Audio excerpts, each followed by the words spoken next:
Hello, you curious mind. Welcome back to another deep dive. This is where we take, really complex topics, grab a whole stack of sources, and try to make them accessible, engaging, and hopefully full of those aha moments. Today, we're plunging into something incredibly mysterious, but also totally universal, something we all do every single night. Dreams. I mean, what are they really? Just random brain static. Fleeting images. Yeah. Or do they hold deeper insights into who we are, what's going on under the surface?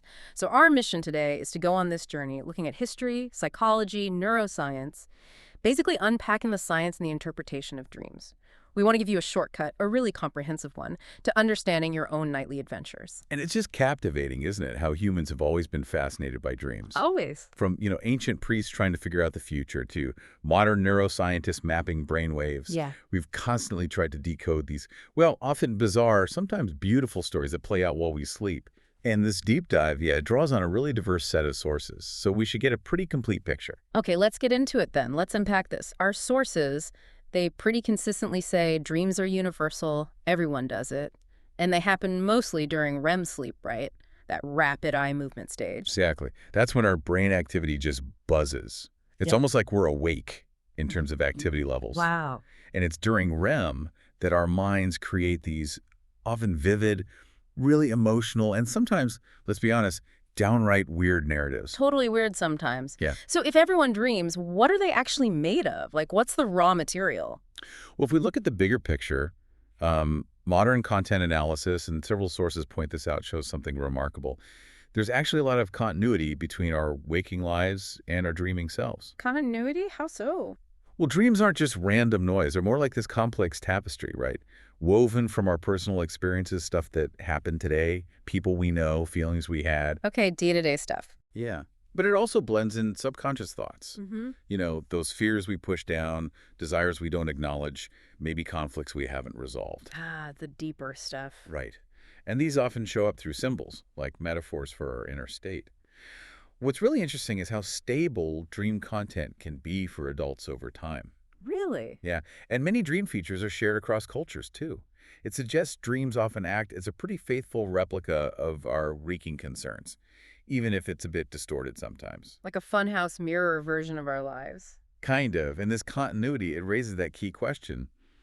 If dreams are so tied to our waking lives, what deeper meaning, what messages can we actually get from them? Okay, and that's where interpretation comes in, which, as you said, people have been trying to do forever. For millennia. Our journey through history shows this isn't new at all. I mean, think about ancient Egypt. Priests were basically official dream interpreters. Yeah, you even see it in hieroglyphics. Right. Dreams weren't just personal then. They were seen as, like, divine messages, prophecies, omens. And the ancient Greeks, they took it even further. They built those special temples. Yeah. Uh, Asclepiad. Asclepians, exactly.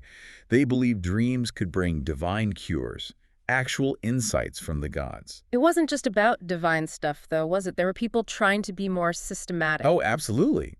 Take someone like Artemidorus of Daldis back in the 2nd century AD. He was kind of pioneering a more structured approach. He believed you could decode dream images by breaking them down, almost like words or symbols. Like a code. Pretty much. There's that famous example, Alexander the Great's dream, about the satyr dancing on his shield. Oh, yeah, I read about that. Artemidorus apparently interpreted satyr as satyros, a wordplay meaning Tyre will be thine, predicting Alexander's victory over Tyre. Wow. So people were looking for very practical, even predictive meanings, external guidance. Exactly. But then as we move into the modern era, the focus really shifts. It moves from looking outside to looking inside. And that brings us to Freud, right? Sigmund Freud. He totally changed the game. Fundamentally. He famously called dreams the royal road to a knowledge of the unconscious activities of the mind. The royal road. Yeah. And in his big work, The Interpretation of Dreams, he gave us those concepts we still talk about. Manifest content. That's what you remember, the story. Right, the surface level. And latent Maybe content. the hidden meaning underneath. Exactly, the disguised stuff. He suggested dreams often function as wish fulfillment. Wish fulfillment. So dreams are us getting what we want. Sort of. It's a way for our unconscious desires, often stemming from childhood, he thought, to get expressed, but usually in symbolic, kind of censored ways. Okay. And while his early work focused a lot on, well, sexual desires, He did later clarify it was broader, more about unconscious yearnings in general. He also coined day residue. Day residue. Yeah, the idea that bits and pieces from your recent waking life, sometimes trivial things, can trigger or weave into these deeper unconscious dream narratives. Okay, so Freud saw dreams as coded messages from our repressed side. But then his student, Carl Jung, came along with a different angle. A very different and hugely influential perspective. Yes. Yes. Jung acknowledged universal patterns, things he called archetypal symbols. Archetypes. Like the hero, the shadow. Exactly. Those common motifs you see across cultures throughout history. But, and this is crucial, Jung emphasized the personal significance of symbols to the dreamer. So not fixed meanings. Not like a universal dream dictionary, no. Yeah. For Jung, a snake in your dream might mean something totally different than in someone else's dream. It depends on your personal history, your associations. Okay, that makes sense. He really pushed for interpreting dreams on a subjective level, meaning you look at what each dream element represents to you in your life. He saw dreams as having their own language. Their own language. Yeah, and often serving a compensatory function. Compensatory, like making up for something. Yeah, exactly. Yeah. Dreams actively try to balance or correct a one-sided attitude we might have when we're awake. So if you're, say, super rational all the time, suppressing emotions. Your dreams might be really wild and emotional. Precisely. To kind of nudge you, bring that imbalance to your attention. Wow, that's a totally different way of looking at it compared to Freud. So for someone listening now, trying to figure out their own dreams, is one approach better, or is it a mix? That's a great question. And our sources sort of wrestle with this. Freud laid a foundation, for sure, for thinking about the unconscious. But Jung's focus on personal context, that's incredibly powerful for actually working with your dreams today. Right. Instead of looking for some secret code book, Jung basically said, hey, the symbols only matter if they mean something to you. So pay attention to your own feelings about the dream. Absolutely. Your emotional response, your personal associations, they often matter more than any generic interpretation.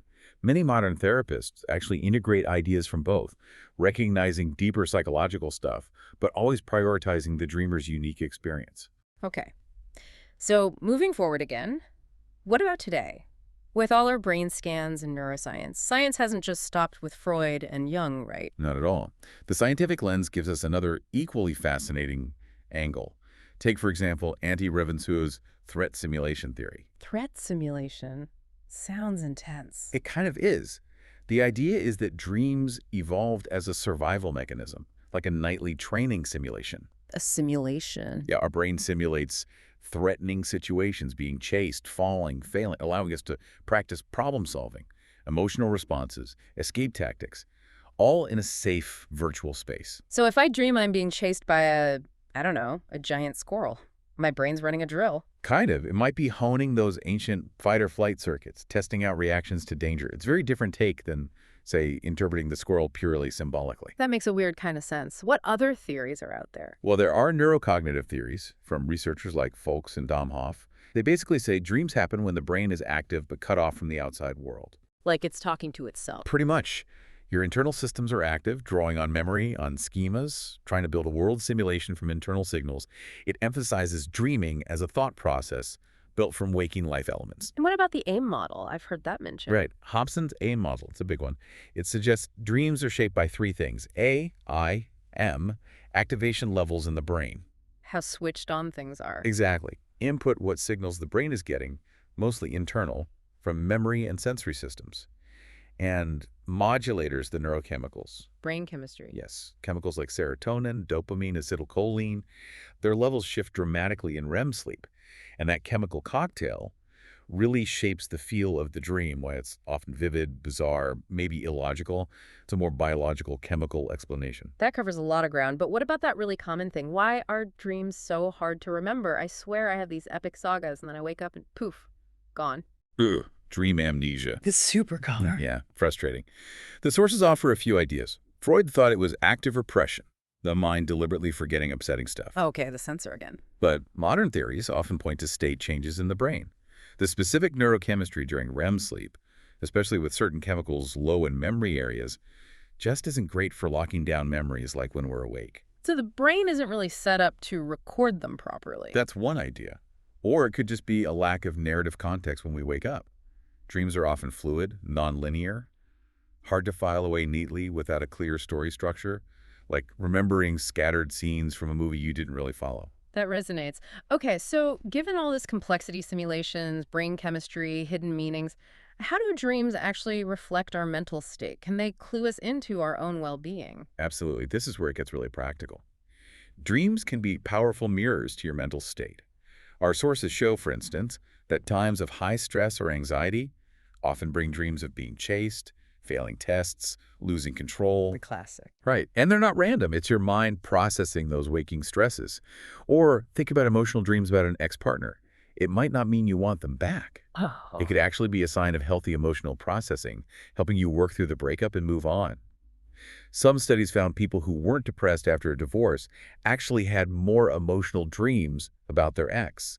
Suggests they were actively working through it in their sleep. That's counterintuitive, but interesting. So my recurring dream about that exam I didn't study for, even though I finished school years ago, that's my brain grappling with current anxieties. Precisely. It's likely processing current pressures or feelings of being unprepared, Hmm. just using an old familiar template, the exam. If you tackle the waking anxiety, maybe the dream shifts too. Okay. And we see common themes everywhere, like being naked in public. Mm-hmm. Embarrassing. Freud linked it to childhood stuff. But now most people interpret it as feeling unprepared, vulnerable, exposed, worried about judgment. It's about your psychological state, not literally being naked. Makes sense. What about falling or flying? Those feel universal? They really do. Falling often happens near sleep onset, sometimes with that hypnic jerk, right? Yeah, that sudden jump. Scientifically, it might be your body misinterpreting muscle relaxation. Symbolically, maybe feeling out of control, insecure. Flying, on the other hand. Older research linked it to wanting freedom, transcendence. Freud had other ideas, of course. Again, personal context matters hugely. And recurring dreams, the ones that loop.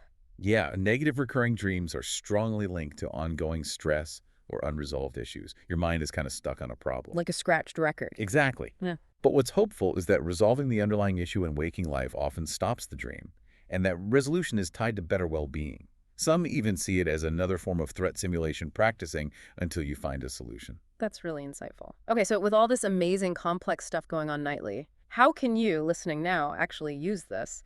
How can you engage with your dreams for insight? The sources had some great practical tips. Yeah, moving from understanding to actually doing something. Right. The first big one, maybe the most powerful, is keeping a dream journal.